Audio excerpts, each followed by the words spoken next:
अपनी बिरादरी के लिए कुछ भी करने को तैयार हो।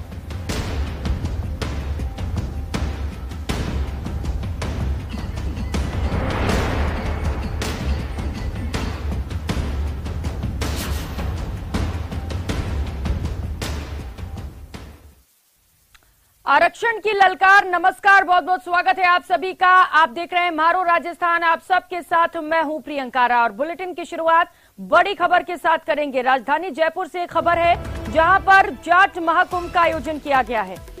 जमकर वहां पर दिग्गज लगातार जुड़ते चले जा रहे हैं। मंत्री हेमाराम चौधरी, मंत्री विश्वेंद्र सिंह, किसान नेता राकेश टिकैत भी यहां पर पहुंचे हुए हैं। तस्वीरें आपको दिखा रहे हैं। दादू पीठाधीश्वर गोपाल दास, धन्ना पीठाधीश्वर बजरंग दास महाराज भी वहां पर मौजूद हैं। दादू पीठाधीश्वर गोपाल दास, धन्ना पीठाधीश्वर बजरंग दास महाराज, ये दोनों इस वक्त वहां पर मौजूद हैं। चुनाव से पहले जाट नेताओं की ओबीसी आरक्षण पर यह हुंकार देखने को मिल रही है। ओबीसी को 21 की जगह 27% आरक्षण देने की मांग उठाई जा रही है। तो जाट को लेकर ये महासभा का आयोजन किया गया है। आरक्षण में बढ़ोतरी की मांग की जा रही है। इसे लेकर कई दिग्गज इस वक्त वहां पर मौजूद हैं। तो इसी साल चुनाव भी होने वाले हैं और यही वजह है कि जाट समाज अपनी मांगों को लेकर अब एकजुट होता नजर आ रहा है। बड़ी संख्या में जाट समाज के लोग इस वक्त महाकुंभ में मौजूद हैं और इसके साथ ही कई बड़े दिग्गज नेता भी इस वक्त इस महाकुंभ में शिरकत कर रहे हैं। जयपुर में जाट महाकुंभ का आगाज हो रहा है। प्रदेश भर से बड़ी संख्या में जाट समाज के लोग विद्यानगर स्टेडियम पहुंच रहे हैं।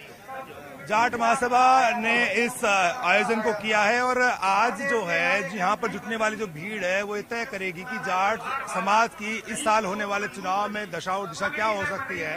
हालांकि किसी भी तरह का राजनीतिक मकसद बताया नहीं आयोजकों ने, लेकिन माना यही जा रहा है कि पिछले 21-22 साल में जाट समाज के लोगों ने कोई जयपुर में बड़ा कार्यक्रम नहीं किया, लिहाजा उन्हें लगता है कि वो राजनीतिक रूप से, आर्थिक रूप से पिछड़ते हुए चले जा रहे हैं। 1999 में जब जाट आंदोलन हुआ था आरक्षण को लेकर, उसके बाद एक बड़ा आयोजन होने जा रहा है और इस आयोजन में सभी जो जाट समाज के संगठन हैं, चाहे हमारे विभिन्न संगठन बने हुए, उन्होंने एक बैनर के तले ये निश्चय किया कि लंबे समय से कोई आयोजन नहीं हुआ और हमारी जो समाज के चाहे युवा हो उनको दिशा देने के लिए और चाहे हमारे बुजुर्ग हो उनके मार्गदर्शन में एक नई पीढ़ी को चेतना मिले।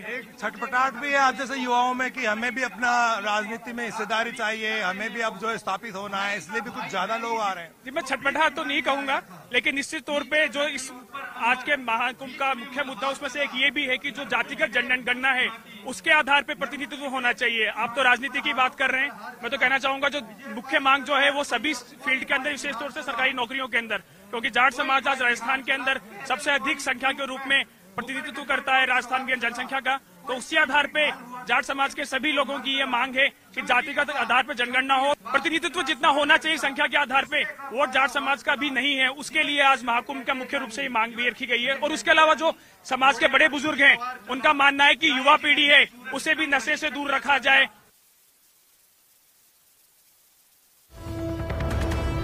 जयपुर से एक और बड़ी खबर सामने आ रही है। जाट महाकुंभ में मंत्री विश्वेंद्र सिंह भी पहुंचे। विश्वेंद्र सिंह ने वहां पर बड़ा बयान दिया है। उन्होंने कहा है कि भरतपुर के जाटों को लुटेरा कहा जाता है।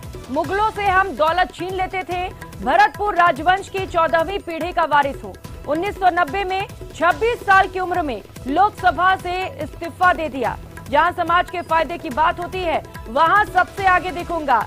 भरतपुर धौलपुर के जाटों को ओबीसी आरक्षण दिलाया। अब जाटों को आर्थिक राजनीतिक ताकत भी बनना होगा।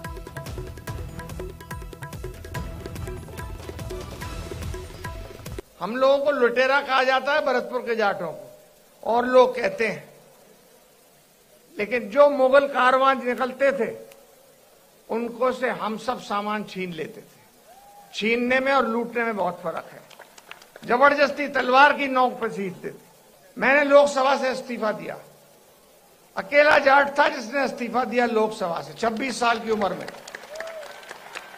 ये सन 90 की बात है। टिकैत साहब ने और हमने मिलकर आंदोलन किए बहुत बड़े बड़े।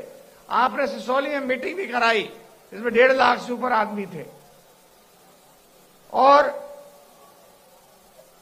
अपनी बिरादरी के लिए कुछ भी करने को तैयार हो। मुझे शर्म नहीं है कि मैं समाज के प्रोग्राम में आने से, ये मेरे लिए गौरव की बात है। तो महाकुंभ में मंत्री विश्वेंद्र सिंह जमकर गरजे। उन्होंने कहा है कि जाट को लुटेरा भी कहा जाता है क्योंकि मुगलों से हम लूट लेते थे, हथियार के दम पर हम लूट करते थे। और इसके साथ ही उन्होंने ये भी कहा है कि महज 26 साल की उम्र में उन्होंने इस्तीफा दिया। लोकसभा से इस्तीफा देने वाले इतने कम उम्र में वो पहले नेता बने। भरतपुर राजवंश की 14वीं पीढ़ी का वारिस भी खुद को बताया।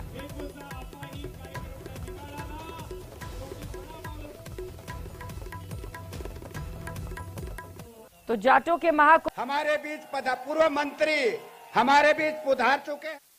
कुंभ की 3 तस्वीरें देख रहे हैं। पंडाल में जाट समाज का जमावड़ा लगा हुआ है, जो कि आप पहली तस्वीर में देख पा रहे हैं। वहीं दूसरी तस्वीर में मंच पर जाट नेताओं की जुगलबंदी देखने को मिल रही है। वहीं तीसरी तस्वीर में मंच पर नाच गाने के प्रोग्राम से लोगों को जोड़ा भी जा रहा है।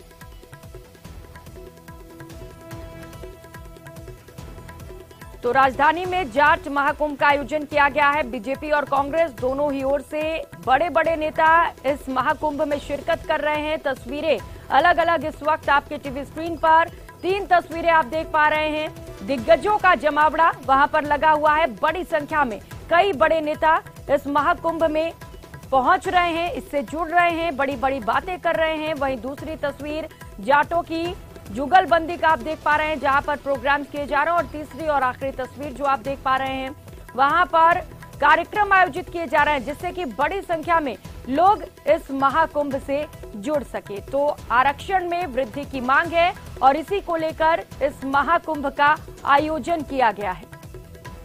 चुनावी साल है, ऐसे में लोग अपनी मांगों को लेकर आगे आ रहे हैं और जाट समाज भी अपनी मांगों को लेकर आगे आया है। सरकार से आरक्षण में वृद्धि की मांग की जा रही है। 21 की जगह 27% आरक्षण किए जाने की मांग है। कांग्रेस और बीजेपी दोनों ही जाटों के वोट को साधने के लिए इस वक्त यहां पर पहुंच रहे हैं। तो कई पीठाधीश्वर के लोग भी यहां पर पहुंच रहे हैं। बजरंग दास भी इस महासभा में पहुंचे हुए हैं। तस्वीरें लगातार आपको दिखा रहे हैं किस तरीके से जाटों के वोट को साधने की कोशिश दोनों ही पार्टियों की ओर से की जा रही है। बीजेपी के नेता और मंत्री भी यहां पर पहुंच रहे हैं और इसके साथ ही कांग्रेस के भी कई बड़े नेताओं ने यहां पर शिरकत की है। तो जाट समाज एक ऐसा समाज जिसका वोट बहुत ज्यादा मायने रखता है। कहते हैं कि जाट समाज पासा पलट सकता है। अगर जाट समाज का समर्थन मिल जाए तो आपको जीत भी मिल सकती है और यही वजह है कि लगातार यहां पर नेताओं के पहुंचने का सिलसिला भी जारी है। और श्रीगंगानगर से बड़ी खबर सामने